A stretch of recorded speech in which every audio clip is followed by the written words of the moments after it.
ഇന്നത്തെ കഥയിലേക്ക് എല്ലാവർക്കും സ്വാഗതം. അങ്ങനെ കല്യാണിയെ കോടതി മുറിയിലിട്ട് പൊരിച്ചെടുക്കുകയാണ് പ്രകാശൻ. എന്തൊക്കെ അസഭ്യം സ്വന്തം മകളെക്കുറിച്ച് പറയാൻ പറ്റുമോ അത്രത്തോളം മോശമായിട്ടാണ് പ്രകാശൻ കല്യാണിയെക്കുറിച്ച് സംസാരിച്ചുകൊണ്ടിരിക്കുന്നത്.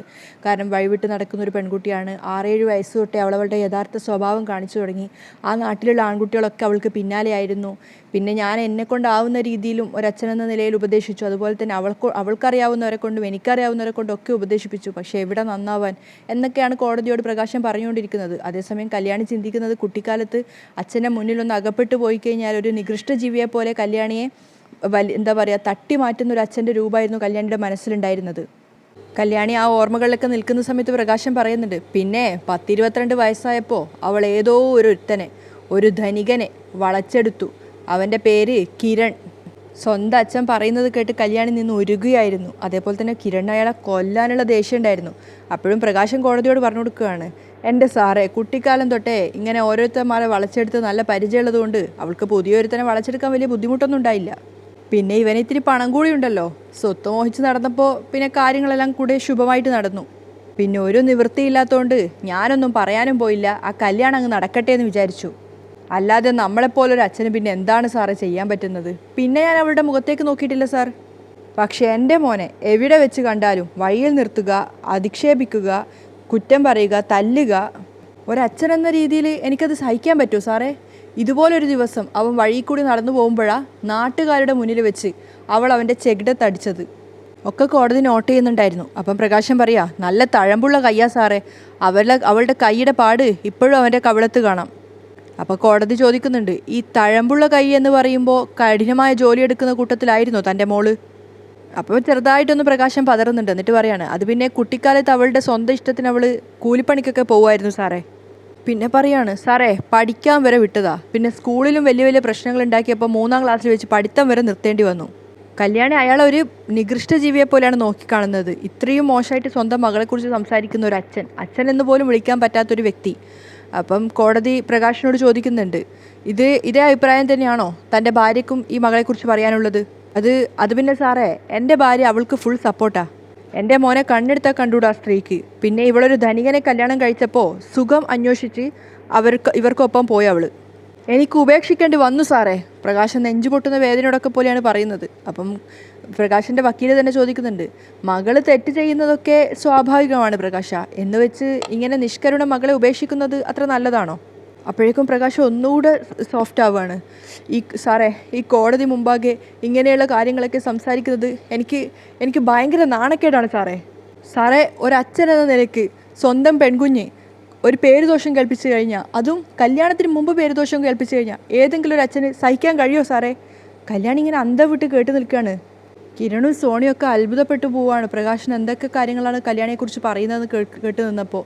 അപ്പം പ്രകാശൻ പറയുന്നുണ്ട്, അങ്ങനെ പേരുദോഷം കേൾപ്പിച്ചു കല്യാണി എന്ന് പേരുള്ള ഇവൾ. നിവൃത്തിയില്ലാതെ എനിക്ക് മുഖം തിരിക്കേണ്ടി വന്നു, എനിക്ക് ഉപേക്ഷിക്കേണ്ടി വന്നു. കല്യാണി വാ പൊത്തിപ്പോവുകയാണ്. എന്തൊക്കെയാണ് ഇയാൾ തന്നെക്കുറിച്ച് പറയുന്നതെന്ന് കേട്ടിട്ട്. അപ്പം പ്രകാശൻ പറയാണ്, ഏതൊരച്ഛനും അങ്ങനെ ചെയ്തു പോവില്ലേ? അവസാനം കല്യാണി പൊട്ടിത്തെറിച്ച് പോവാണ്. കള്ളമായി ഇയാൾ പറയുന്നത്. അപ്പം പ്രകാശൻ്റെ വക്കീൽ പറയുന്നുണ്ട്, സ്വന്തം അച്ഛൻ മകളെക്കുറിച്ച് പറയുന്ന കാര്യങ്ങൾ കള്ളാണെന്ന് ഒരു കോടതിയും വിശ്വസിക്കില്ല, ഒരാളും വിശ്വസിക്കില്ല. അപ്പോഴേക്കും പ്രകാശൻ കോടതിയോട് പറയാണ്, അതെ സാറേ, 3-4 തവണ ഇങ്ങനെ സംഭവിച്ചപ്പോൾ ഞാൻ തകർന്നു പോയി സാറേ. ഇതൊക്കെ കേട്ടിട്ട് കല്യാണി നാണക്കേടും അപമാനവും പോലെയാണ് അവിടെ നിൽക്കുന്നുണ്ടായിരുന്നത്. അപ്പോൾ പ്രകാശൻ കോടതിയോട് പറയാണ്, എൻ്റെ മറ്റ് 2 മക്കളും എനിക്ക് നല്ല പേരുണ്ടാക്കി തന്നപ്പോൾ ഇവളെനിക്ക് ഉണ്ടാക്കി തന്ന പേര് സാറിനറിയോ? സാറേ, കായൽ വാരത്തെ കല്യാണി എന്ന് പറഞ്ഞാൽ അവിടെ ഫേമസാ സാറേ. വെളിയിലിറങ്ങി നടക്കണമെങ്കിൽ തലയും മുണ്ടിട്ടോട്ട് നടക്കണം. ആ അവസ്ഥയിലായി ഞാൻ. വളരെ വൃത്തികെട്ട രീതിയെന്ന് വെച്ചാൽ വളരെ വൃത്തികെട്ട രീതിയിലാണ് കല്യാണിയെക്കുറിച്ച് പ്രകാശൻ ഓരോ കാര്യങ്ങൾ പറഞ്ഞു കൊടുത്തുകൊണ്ടിരുന്നത്. അവസാനം വീണ്ടും കോടതിയോട് പറയുന്നുണ്ട്, ഒന്നും പറയുന്നില്ല സാറേ, കോടതിയായിപ്പോയി. ഇതിൽ കൂടുതൽ എന്താ പറയാനുള്ളതെന്ന് അറിയില്ല. അപ്പം അഡ്വക്കേറ്റ് പ്രകാശനോട് പറയാണ്, പ്രകാശന് പോവാം. അതിനുശേഷം വക്കീൽ കോടതിയോട് പറയുന്നുണ്ട്, യുവർ ഓണർ, കുട്ടിക്കാലം മുതൽ തന്നെ ക്രിമിനൽ സ്വഭാവമുള്ള പെൺകുട്ടിയായിരുന്നു കല്യാണി. സ്വന്തം അച്ഛൻ്റെ മുഖത്ത് അടിച്ചില്ലെങ്കിൽ പോലും അതിനേക്കാൾ മുറിവുകൾ ഉണ്ടാക്കി കല്യാണിയുടെ കുട്ടിക്കാലത്ത് തന്നെ.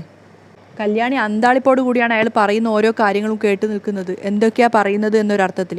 അപ്പോൾ വക്കീൽ കോടതിയോട് പറയാണ്, സ്ത്രീകൾക്കൊപ്പമാണ് കോടതി എന്ന് ചിലരെങ്കിലും ധരിച്ചു വെച്ചിട്ടുണ്ടെങ്കിലും ഇതുപോലെ നിയമം വിട്ട് മുന്നോട്ട് പോവാറുണ്ട്. നിരപരാധികളെ ശിക്ഷിക്കാറുമുണ്ട്. പൊതുനിരത്തിൽ വെച്ച് ഒരാണിൻ്റെ കരണത്ത് തല്ലിയിട്ട് അവൻ അസഭ്യം പറഞ്ഞു എന്ന് കേസ് കൊടുക്കുകയും കോടതി കയറ്റുകയും ചെയ്യാറുണ്ട്. അങ്ങനെ ജയിലിൽ കിടക്കുന്ന നിരപരാധികൾ ഒരുപാടുണ്ട്. പ്രകാശനും വിക്രത്തിനും അങ്ങോട്ട് സന്തോഷമാവുകയാണ് വക്കീൽ പൊരിക്കുന്നത് കേൾക്കുന്ന സമയത്ത്. അപ്പോൾ വക്കീൽ പറയുന്നുണ്ട്, അതുകൊണ്ട് തന്നെയാണ് എൻ്റെ കക്ഷികൾ നിയമസഹായം തേടിയത്. കിരണും സോണിയും ശരിക്കും പറഞ്ഞാൽ തകർന്നു പോയ അവസ്ഥയിലാണ് ഇരിക്കുന്നത്. അപ്പോൾ വക്കീൽ കോടതിയോട് പറയാണ്, ഈ കേസിൻ്റെ കൂടുതൽ വിശദീകരണത്തിലേക്കായി എനിക്കൊരു സാക്ഷിയെ കൂടി വിസ്തരിച്ചാൽ കൊള്ളാമെന്നുണ്ട്.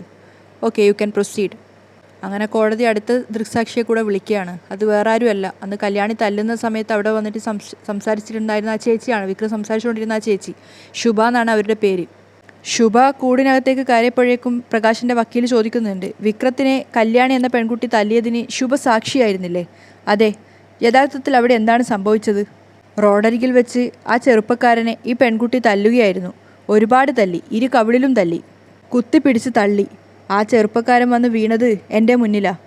തല്ലിയതിന് കാരണം അറിയാമോ? വക്കീൽ ചോദിക്കുന്നുണ്ട്. അതൊന്നും അറിയില്ല സാറേ, എങ്കിലും തല്ലുന്ന സമയത്ത് ആ ചെറുപ്പക്കാരൻ നിന്ന് തല്ലുകൊള്ളുകയായിരുന്നു.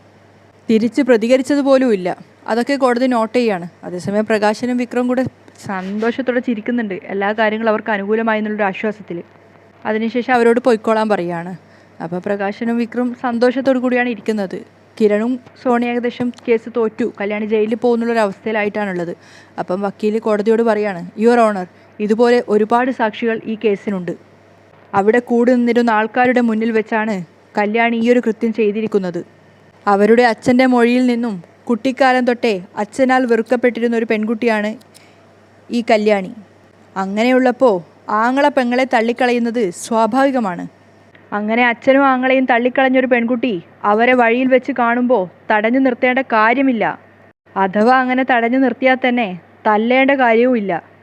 കോടതിയുടെ നിയമം എല്ലാവർക്കും ഒരുപോലെ തന്നെയാണ്. ആയതിനാൽ ഇവിടെ ഒരു പെൺകുട്ടിയാണെന്ന പരിഗണന കൊടുക്കാതെ അവർ ചെയ്ത കുറ്റകൃത്യത്തിൻ്റെ അളവും തൂക്കവും മനസ്സിലാക്കി കല്യാണി എന്ന പെൺകുട്ടിക്ക് നിയമം അനുശാസിക്കുന്ന പരമാവധി ശിക്ഷ നൽകി കോടതിയുടെ അന്തസ്സും മൂല്യവും ഉയർത്തിപ്പിടിക്കണമെന്ന് ഞാൻ കോടതിയോട് താഴ്മയായി അപേക്ഷിക്കുന്നു. That's all your honour. വക്കീൽ അയാളുടെ ഭാഗം ഭംഗിയായി ചെയ്തിട്ട് പോയി. അത് കാണുമ്പോൾ തന്നെ പ്രകാശനും വിക്രവും ഉറപ്പിച്ചിട്ടുണ്ടായിരുന്നു കേസ് ജയിക്കുന്നു. അതിനുശേഷം കോടതി ചോദിക്കുന്നുണ്ട്, ഡിഫൻസിന് വേണ്ടി വാദിക്കാൻ വക്കീൽ ആരെങ്കിലും ഉണ്ടോ? അപ്പം കിരണും സോണിയും കല്യാണിയെ നോക്കുകയാണ്. അതുപോലെ തന്നെ വക്കീൽ കല്യാണിക്ക് കോൺഫിഡൻസ് കൊടുക്കുന്നുണ്ട്, യു ഡു ഇറ്റ് എന്ന അർത്ഥത്തിൽ. അപ്പോൾ കല്യാണി പുഞ്ചിരിച്ചുകൊണ്ട് അത് അംഗീകരിക്കുകയാണ്. അതിനുശേഷം കോടതിക്ക് നേരെ തിരിഞ്ഞുകൊണ്ട് പറയാണ്, യെസ് യുവർ ഓണർ, എനിക്ക് വേണ്ടി ഞാൻ തന്നെയാണ് വാദിക്കുന്നത്. അതുകൂടി കേട്ടപ്പോൾ പിന്നെ പ്രകാശനും വിക്രവും പരസ്പരം മുഖത്തോട് മുഖം നോക്കി ചിരിക്കുകയാണ്. അപ്പോഴേക്കും പ്രകാശൻ അറിയാതെ പൊട്ടിച്ചിരിച്ചുപോയി. എന്നിട്ട് വിക്രത്തിനോട് പറയുന്നുണ്ട്, എന്തൊക്കെ കാണണം. അപ്പോഴേക്കും ശബ്ദം കുറച്ച് സൗണ്ട് കൂടിയപ്പോൾ കിരണും സോണിയൊക്കെ നോക്കുന്നുണ്ട്. അപ്പോഴേക്കും കോടതി പറയുന്നുണ്ട്, സൈലൻസ്. അപ്പം കല്യാണി കോടതിയോടായിട്ട് പറയാണ്, ഞാൻ അതിനു വേണ്ട രേഖകളൊക്കെ നേരത്തെ തന്നെ ഹാജരാക്കിയിട്ടുണ്ട് യുവർ ഓണർ. അപ്പോൾ കോടതി പറയുന്നുണ്ട്, എല്ലാം തൃപ്തികരമാണ്, നിങ്ങൾക്ക് വാദിക്കാം. അപ്പം കല്യാണി കോൺഫിഡൻസോട് കൂടി കിരണിനെയും സോണിയെ നോക്കുന്ന സമയത്ത് അവരും അംഗീകരിക്കുകയാണ്. അപ്പം കല്യാണി സന്തോഷത്തോടു കൂടി വാദിക്കാൻ വേണ്ടി ഇറങ്ങുകയാണ്. അതിനുശേഷം കോടതിക്ക് നേരെ തിരിഞ്ഞുകൊണ്ട് കല്യാണി പറയാണ്, യുവർ ഓണർ, എനിക്ക് ഈ കേസുമായി ബന്ധപ്പെട്ട് പ്രകാശൻ എന്നയാളെ വിസ്തരിച്ചാൽ കൊള്ളാമെന്നുണ്ട്. അപ്പോൾ പ്രകാശൻ ചെറുതായിട്ടൊന്ന് ഷോക്കാവുകയാണ്. അപ്പോഴേക്കും കോടതി വിളിക്കാൻ പറഞ്ഞ പ്രകാരം പ്രകാശിനെ കോടതി വിളിക്കുകയാണ്. അപ്പം പ്രകാശൻ വിക്രത്തിനോട് പറയുന്നത്, ഇവക്ക് ഞാൻ മറുപടി കൊടുത്തതുപോലെ തന്നെ. പ്രകാശൻ കൂട്ടിനകത്തേക്ക് കയറിയിട്ട് ദേഷ്യത്തോടെ വെറുപ്പോടും കൂടി കല്യാണിയെ നോക്കി നിൽക്കുകയാണ്. അപ്പം കല്യാണി ചോദിക്കുന്നുണ്ട്, എന്താ നിങ്ങളുടെ പേര് നീ പറഞ്ഞല്ലോ, അതുമാത്രമല്ല കോടതിയിൽ ഇവിടെ വിളിക്കുകയും ചെയ്തല്ലോ. അപ്പോൾ കല്യാണി കോടതിയെ നോക്കുന്ന സമയത്ത് ജഡ്ജി പറയുന്നുണ്ട്, തന്നോട് ചോദിച്ചതിനുള്ള മാത്രമുള്ള ഉത്തരം പറഞ്ഞാൽ മതി, അല്ലാതെ എടി പോടി എന്നുള്ള വിളിയൊന്നും ഇതിനകത്ത് വേണ്ട. കല്യാണി വീണ്ടും ക്വസ്റ്റ്യൻ ആവർത്തിക്കുകയാണ്, എന്താണ് നിങ്ങളുടെ പേര്? പ്രകാശൻ. വീട്ടുപേരെന്താ? കായൽ വാരത്ത് പ്രകാശൻ. അത് കേട്ടതിന് ശേഷം കല്യാണി ചോദിക്കുന്നുണ്ട്, കായൽ വാരത്തെ വീട്ടിൽ ഒരു തൊഴുത്തുണ്ടായിരുന്നോ? അതിന് മറുപടി ഒന്നും പറയാതെ പ്രകാശൻ ഇങ്ങനെ തലതിരിക്കുകയാണ്. അപ്പം കല്യാണി വീണ്ടും ചോദ്യം ആവർത്തിക്കുന്നുണ്ട്, കായൽ വാരത്തെ വീട്ടിൽ ഒരു തൊഴുത്തുണ്ടായിരുന്നോ എന്നാണ് എൻ്റെ ചോദ്യം. ഉണ്ടായിരുന്നു. കോടതിയെ നോക്കിക്കൊണ്ടാണ് പ്രകാശൻ മറുപടി പറയുന്നത്. അവിടെ പശുക്കൾ ഉണ്ടായിരുന്നോ? ഉണ്ടായിരുന്നു സാറേ. ആ പശുക്കളെയൊക്കെ നോക്കിയിരുന്നത് ആരാ? കല്യാണി പ്രകാശിൻ്റെ മുഖത്ത് നോക്കി ചോദിക്കുകയാണ്. പ്രകാശൻ അപ്പം തലതാഴ്ത്തി നിൽക്കുന്നുണ്ട്. ആ പശുക്കൾക്കൊപ്പം ഒരു മനുഷ്യക്കോലവും ഉണ്ടായിരുന്നു അല്ലേ? അതിന് മറുപടി ഒന്നും പറയാതെ പ്രകാശൻ തലതാഴ്ത്തി നിൽക്കുകയാണ്. അപ്പോൾ കല്യാണി സങ്കടത്തോടു കൂടി പറയുന്നുണ്ട്, ആ മനുഷ്യക്കോലത്തിൻ്റെ പേര് കല്യാണി എന്നായിരുന്നു. അതിനുശേഷം ആ പശുക്കൾക്കൊപ്പം കിടക്കുന്ന കല്യാണിയുടെ കുട്ടിക്കാലാണ് കാണിക്കുന്നത്. അതിനുശേഷം കോടതിയോട് കല്യാണി പറയുന്നുണ്ട്, യുവർ ഓണർ, ഓർമ്മ വെച്ച നാൾ തൊട്ട് സംസാരശേഷിയില്ലാത്ത കല്യാണി എന്ന പെൺകുട്ടിയെ, അതായത് എന്നെ, തൊഴുത്തിൽ കിടത്തിയിട്ടാ എൻ്റെ അച്ഛൻ എന്ന് പറഞ്ഞ ആൾ വളർത്തിയത്. 3ാം ക്ലാസ്സിൽ വെച്ച് അവൾ പഠിപ്പ് നിർത്തിയതല്ല, അവൾ പഠിക്കാൻ മിടുക്കിയായിരുന്നു. എൻ്റെ അച്ഛനും അമ്മൂമ്മയും കൂടി അവളുടെ പാഠപുസ്തകങ്ങളെല്ലാം തീയിലേക്ക് വലിച്ചെറിയുകയായിരുന്നു. അതോടെയാ അവളുടെ പഠിപ്പ് നിലച്ചത്. അമ്മൂമ്മ ആ പുസ്തകങ്ങൾ കത്തിക്കുന്ന ഒരു വീഡിയോ കാണിക്കുന്നുണ്ടായിരുന്നു. കല്യാണി നെഞ്ചുരുകിക്കൊണ്ടാണ് പറയുന്നത്. അപ്പോഴേക്കും ഡിഫൻസായിട്ട് വക്കീൽ പറയുന്നുണ്ട്, ഒബ്ജക്ഷൻ യുവർ ഓണർ, ഈ കേസുമായി ബന്ധമില്ലാത്ത കാര്യങ്ങളാണ് ഡിഫൻസ് വക്കീലിനെ പോലും വെക്കാതെ വാദിക്കാമെന്ന് പറഞ്ഞ പ്രതി സ്വയം വാദിക്കുന്നത്. ശുദ്ധ വിവരദോഷമാണ് കോടതിയിൽ വിളമ്പുന്നത്. ആ വക്കീൽ പറഞ്ഞ സമയത്ത് കോടതി പറയുന്നുണ്ട്, അത് വിവരദോഷമാണെന്ന് കോടതിക്ക് തോന്നുന്നില്ല. കുട്ടിക്ക് പറയാം. കല്യാണിക്ക് നേരെ തിരിഞ്ഞ് കോടതി പറയാണ്. അപ്പോൾ കല്യാണിക്ക് കുറച്ചുകൂടി കോൺഫിഡൻസ് കൂടുന്നുണ്ട്. അപ്പോൾ വക്കീൽ പോയി അയാളുടെ സ്ഥാനത്തിരിക്കുകയാണ്. അപ്പോൾ കല്യാണി പ്രകാശിൻ്റെ നേരെ തിരിഞ്ഞ് ചോദിക്കുകയാണ്, പെൺകുട്ടികളെ നിങ്ങൾക്ക് ഇഷ്ടമാണോ? അയാൾ മറുപടി ഒന്നും പറയാത്തപ്പോൾ കല്യാണി വീണ്ടും ചോദ്യം ആവർത്തിക്കും. ചോദിച്ചത് കേട്ടില്ലേ, പെൺകുട്ടികളെ നിങ്ങൾക്ക് ഇഷ്ടമാണോ എന്ന്. അപ്പോൾ കല്യാണിക്ക് നേരെ തിരിഞ്ഞുകൊണ്ട് പ്രകാശൻ പറയാണ്, ഇഷ്ടമാണ്.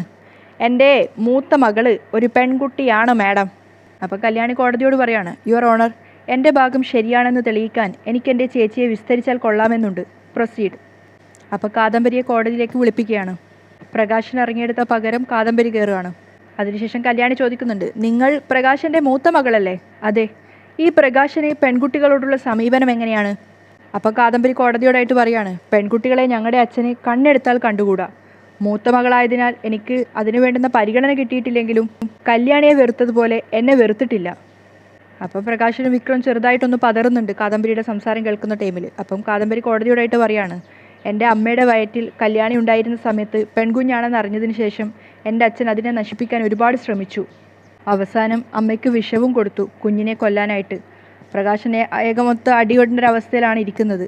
അപ്പോഴേക്കും കാദംബരി പറയുന്നുണ്ട്, അങ്ങനെയാണ് കല്യാണിക്ക് ശബ്ദം നഷ്ടപ്പെട്ടത്. അപ്പോൾ കല്യാണി കാദംബരിയോട് ചോദിക്കുകയാണ്, കല്യാണി ജനിച്ച ശേഷമുള്ള കാര്യങ്ങൾ ഓർമ്മയിലുണ്ടോ? അപ്പോൾ കാദംബരി കോടതിയോടായിട്ട് പറയുന്നുണ്ട്, മൂത്ത കുട്ടിയായതുകൊണ്ട് എല്ലാം എനിക്ക് ഓർമ്മയുണ്ട് സർ. ഞങ്ങൾക്ക് താഴെ ജനിച്ചത് ഒരു ആൺകുട്ടിയാണ്. കുഞ്ഞുനാളിലെ അവന് മാത്രമേ അച്ഛൻ നല്ല ഭക്ഷണം കൊടുത്തിട്ടുള്ളൂ. അവന് മാത്രമേ നല്ല കിടക്ക് വിരിച്ചു കൊടുത്തിട്ടുള്ളൂ. കല്യാണിക്ക് കൊടുക്കുന്ന കഞ്ഞിയിൽ വിരലിട്ട് പരതുമായിരുന്നു വല്ല വറ്റോ ഉണ്ടോ എന്നറിയാൻ. അപ്പോഴേക്കും പ്രകാശൻ്റെ കൺട്രോൾ പോവുകയാണ്. പ്രകാശൻ കോടതിയോട് പറയുന്നുണ്ട്, യുവർ ഓണർ, ഇതൊക്കെ പച്ചക്കള്ളമാണ് ഈ പറയുന്നത്. അപ്പോഴും കാദംബരി പറയുന്നുണ്ട്, ഒരിക്കലും അല്ല യുവർ ഓണർ. ഒരു പെൺകുട്ടിയെ എങ്ങനെയൊക്കെ ദ്രോഹിക്കാമോ അങ്ങനെയൊക്കെ അച്ഛൻ ദ്രോഹിച്ചിട്ടുണ്ട് ഈ കല്യാണിയെ. പ്രകാശന് കാദംബരിയെ കൊല്ലാനുള്ള ദേഷ്യം വരുന്നുണ്ടായിരുന്നു. അപ്പോൾ ഏകദേശം കിരണും സോണിക്കും ഏകദേശം ഒരു ധാരണ വരും, കേസ് കുറച്ചുകൂടെ മുന്നോട്ട് പോകുന്നുള്ള രീതിയിൽ. അപ്പോൾ കല്യാണി കാദംബരിയോട് പറയാണ്, കാദംബരിക്ക് പോവാം. കോടതിയെ തൊഴുതുകൊണ്ട് കാദംബരി ഇറങ്ങി പോവുകയാണ്. അതിനുശേഷം വീണ്ടും പ്രകാശൻ ആ കൂട്ടിനകത്തേക്ക് കയറുകയാണ്. അപ്പം കല്യാണി കോടതിയോട് പറയുന്നുണ്ട്, യുവർ ഓണർ, എനിക്കെതിരെ ഇവിടെ വന്ന് സാക്ഷി പറഞ്ഞ ആളാണ് ഈ പ്രകാശൻ. ഇയാൾക്ക് പെൺകുട്ടികളോടുള്ള സമീപനം എങ്ങനെയാണെന്ന് വ്യക്തമാക്കുന്നതിന് വേണ്ടിയാണ് ഞാൻ എൻ്റെ ചേച്ചിയെ തന്നെ വിളിപ്പിച്ചത്. ഏതാണ്ട് 10-23 വയസ്സ് വരെ എൻ്റെ കഴുത്തിലൊരു മണിയുണ്ടായിരുന്നു യുവർ ഓണർ. എൻ്റെ അമ്മ എനിക്ക് കെട്ടിത്തന്നതാണത്. കായൽവാരത്ത് വീടെന്ന് വെറുതെ പേരിട്ടതല്ല, കായൽ തീരത്ത് തന്നെയായിരുന്നു ഞങ്ങളുടെ വീട്. മുട്ടിലെഴുന്ന കാലം തൊട്ടേ ഞാൻ ഇഴഞ്ഞിഴഞ്ഞ് ആ കായലിൽ വീണാലും അത് സന്തോഷത്തോടെ കാണുന്ന ഒരു അച്ഛനും ഒരു അമ്മൂമ്മയുമാണ് ആ വീട്ടിലുണ്ടായിരുന്നത് എന്നറിയാവുന്നതുകൊണ്ട് എൻ്റെ അമ്മ എൻ്റെ കഴുത്തിൽ കെട്ടിത്തന്നിരുന്നതാ ആ മണി. 22 വയസ്സ് വരെ ആ മണിയായിരുന്നു എൻ്റെ വഴികാട്ടിയായത്. ആ മണിശബ്ദം കേൾക്കുമ്പോൾ അറിയാം ഞാൻ എവിടെയാണ് നിൽക്കുന്നതെന്ന്. അങ്ങനെ എന്നെ തിരിച്ചറിയാൻ വേണ്ടിയാ എൻ്റെ അമ്മ അങ്ങനെ ചെയ്തത്. എന്നാൽ അതിന് മറ്റൊരു വശം കൂടിയുണ്ട് യുവർ ഓണർ. തൊഴുത്തിലായിരുന്നു അധികകാലവും എൻ്റെ വാസം. പശുക്കൾക്ക് മണികെട്ടുമല്ലോ, കിടാക്കൾക്കും മണികെട്ടും. അപ്പോൾ തൊഴുത്തിൽ കിടക്കുന്നവൾക്കും ഒരു മണി വേണമല്ലോ യുവർ ഓണർ. നെഞ്ചുപൊട്ടുന്ന സങ്കടത്തോടു കൂടിയാണ് കല്യാണി പറഞ്ഞുകൊണ്ടിരുന്നത്. എൻ്റെ അമ്മ അങ്ങനെ ഉദ്ദേശിച്ചല്ല അത് ചെയ്തതെങ്കിലും എനിക്ക് പലപ്പോഴും അങ്ങനെ തോന്നിയിട്ടുണ്ട്. അതിനൊന്നും ഒരു മറുപടിയും പറയാതെ തലതാഴ്ത്തി നിൽക്കുകയാണ് പ്രകാശൻ. അപ്പം കല്യാണി പറയുന്നുണ്ട്, തൊഴുത്തിലെ പശുക്കളെക്കാൾ പ്രാധാന്യമില്ലാത്ത ഒരുവൾ, അതായിരുന്നു അന്നത്തെ കാലത്ത് ഞാൻ. അതിനുശേഷം പ്രകാശന് നേരെ തിരിഞ്ഞുകൊണ്ട് കല്യാണി ചോദിക്കുന്നുണ്ട്, ഞാൻ പ്രകാശൻ എന്ന ആളിൻ്റെ രണ്ടാമത്തെ മകളാണെന്ന് ഒരിക്കലും നിങ്ങൾ അംഗീകരിച്ചിട്ടില്ല. എങ്കിലും ചോദിക്കുക, എൻ്റെ മുഖം നിങ്ങൾ വ്യക്തമായി കണ്ടത് എന്നാണ്? അതിനും പ്രകാശൻ മറുപടി പറയാഞ്ഞപ്പോൾ കല്യാണി വീണ്ടും ചോദിക്കുന്നുണ്ട്, ചോദിച്ചത് കേട്ടില്ലേ, രണ്ടാമത്തെ മകളുടെ മുഖം നിങ്ങൾ നേരിൽ കണ്ടത് എപ്പോഴാണെന്ന്. അപ്പം പ്രകാശൻ ഒന്നും പറയാൻ നിൽക്കുന്നപ്പോൾ കോടതി പറയുന്നുണ്ട്, എടോ, സമാനതകളില്ലാത്ത ചോദ്യമാണ് ഈ കുട്ടി നിങ്ങളോട് ചോദിച്ചിരിക്കുന്നത്. പ്രകാശൻ മറുപടി ഒന്നും പറയാനാവാതെ നിൽക്കുന്ന കണ്ടപ്പം കോടതി പറയുന്നുണ്ട്, ഇന്ന് വരെ ഈ കോടതിയിൽ ഒരു മകളും ഒരു അച്ഛൻ്റെ മുഖത്ത് നോക്കിയിട്ട് ഇങ്ങനെ ചോദിച്ചിട്ടില്ല. എന്തുവാടെ ഇതൊക്കെ? അപ്പോഴേക്കും പ്രകാശൻ്റെ വക്കീൽ എഴുന്നേറ്റിട്ട് പറയാണ്, യുവർ ഓണർ, ഇതല്ലല്ലോ ഇവിടുത്തെ വിഷയം. അപ്പോൾ കോടതി പറയുന്നുണ്ട്, വക്കീലിൻ്റെ സമയം കഴിഞ്ഞു, ഇതിപ്പോൾ ഡിഫൻസിൻ്റെ സമയമാണ്, നിങ്ങൾ ഇടയ്ക്ക് കയറണ്ട. അപ്പോൾ ദേഷ്യത്തോടെ അയാൾ അവിടെ തന്നെ ഇരിക്കുകയാണ്. അപ്പം കല്യാണി പ്രകാശനോട് ചോദിക്കുന്നുണ്ട്, നിങ്ങൾ എന്താണ് മിസ്റ്റർ പ്രകാശൻ ഒന്നും പറയാത്തത്? എനിക്ക് ഓർമ്മയില്ല. പ്രകാശൻ കോടതിയോട് പറയുന്ന സമയത്ത് കോടതി ചോദിക്കുന്നുണ്ട്, നിങ്ങളുടെ മകളുടെ മുഖം നിങ്ങൾ എന്നാണ് കണ്ടതെന്ന് നിങ്ങൾക്ക് ഓർമ്മയില്ല അല്ലേ? സാറേ, മക്കളുടെ മുഖമൊക്കെ അച്ഛന്മാർ എല്ലാ ദിവസവും കാണുന്നതല്ലേ, അതിങ്ങനെ പ്രത്യേകിച്ചൊരു ദിവസം എങ്ങനെ ഓർത്തു വെക്കുന്നത്? അപ്പോൾ കല്യാണി പറയുന്നുണ്ട്, പറ്റും, കാരണം ജനിച്ചതിൽ പിന്നെ നിങ്ങൾ എൻ്റെ മുഖത്തേക്ക് നോക്കിയിട്ടില്ല. പക്ഷേ ആ സമയം പ്രതികാരത്തോടു കൂടി പ്രകാശൻ കല്യാണിയെ തന്നെ നോക്കി നിൽക്കുകയാണ്. അങ്ങനെയാണ് ഇന്നത്തെ എപ്പിസോഡ് വൈൻഡപ്പ് ചെയ്യുന്നത്. അടിപൊളി എപ്പിസോഡായിരുന്നു കേട്ടോ.